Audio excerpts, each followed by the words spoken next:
أهلا وسهلا ومرحبا بمتتبعات ومتتبعي بودكاست البرلمانية نبيلة منيب. اليوم احنا على بضعة أيام من الذكرى ديال حركة 20 فبراير المجيدة، واللي بينت بأنه الشعب المغربي شعب مناضل وقادر يحدد شنو هي التطلعات ديالو والمطالب ديالو باش البلاد ديالو تقدم، باش الأوضاع ديالو تحسن، باش كل جهات ديال الوطن تتقدم.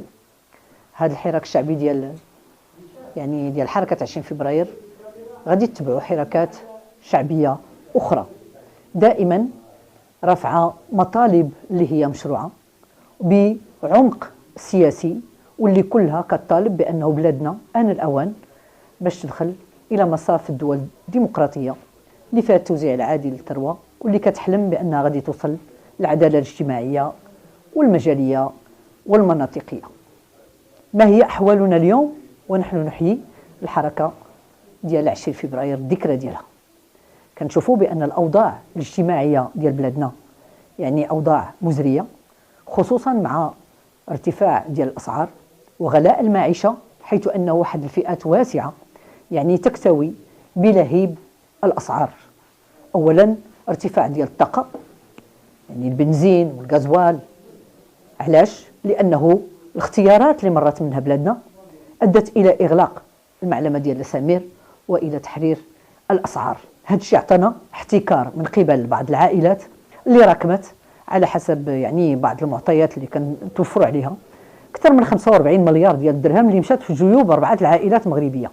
وانتم تتعرفوا بأنه المغرب ما بقاش كيكرر، كيستورد البترول، وحتى الإمكانية ديال التخزين ديالو ضعفت والثمن طلع للسماء. ولينا اليوم كنشوفوا العجب، حتى ملي كيهبط الثمن ديال البرميل في الخارج ما كيهبطش الثمن على المستهلك. وارتفاع ديال السعر ديال الطاقة ارتفع وأدى إلى تداعيات على ارتفاع ديال كل حاجة اللي كتطلب النقل واللي كتطلب استهلاك ديال الطاقة، وهذا الشيء أدى إلى ارتفاع ديال الأسعار ديال المواد الأساسية الاستهلاكية بالنسبة للمغاربة، لا خضار ولا فواكه ولا لحوم وغيرها.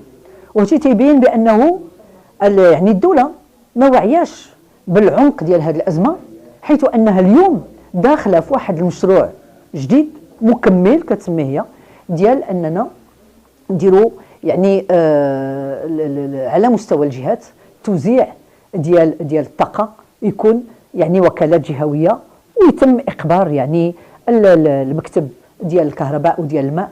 وهذا الشيء فيه خسارة كبيرة للبلاد، لأنه غادي دير وكالات مستقلة اللي غادي تبدا تبيع لنا الكهرباء أغلى، وغادي تبيع هذه الطاقة اللي هي أساسية تبيعها أغلى على الناس. وهذا الشيء كله غادي يزيد في تردي الأوضاع الاجتماعية ديال الناس.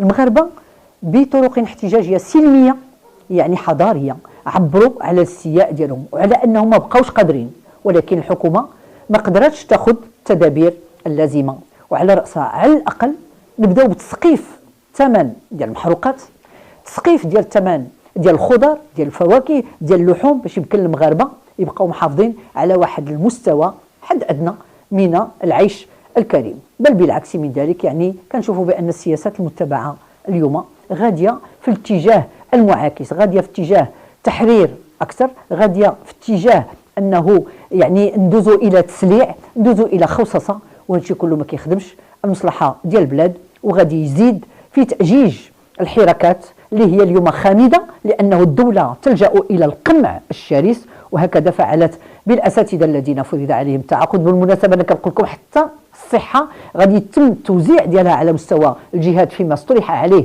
بالمجموعات الجهوية للصحة، وهذا عنوان ديال الخصصة، وهذا عنوان بأنه ما غاديش نبقاو نوصلوا لا للصحة ولا للتعليم ولا الطاقة، اللي هي 3 ديال الأمور أساسية. بينت الجائحة بأن خصنا نرجعوا الدور ديال الدولة فيها في التعليم العمومي المجاني باش يمكن لنا نحققوا تكافؤ الفرص، في الصحة العمومية المجانية، ماشي غير نتكلموا على وهم الدولة الاجتماعية أو حماية اجتماعية ما عرفناش فوقاش غادي توصل للمغاربة، ولا مسألة ديال الطاقة اللي اليوم الأمور كلها مفتوحة من أجل الاحتكار ومن أجل إغناء الأغنياء وتفقير الفقراء. ولهذا حنا كنوجهوا نداء المسؤولين باش ينتبهوا. حنا ما بغيناش أنه تنوض شي حركة اللي يمكن تؤدي إلى انفجارات، وربما ما غاديش أننا يمكن لنا نتمكنوا منها. لماذا هذه الدولة تحتقر هذا الشعب ولا تقوم بالإجراءات اللازمة من أجل حماية قدرته الشرائية وحماية كرامته ويعني ضمان مستقبل أبنائه في التعليم الجيد والصحة الجيدة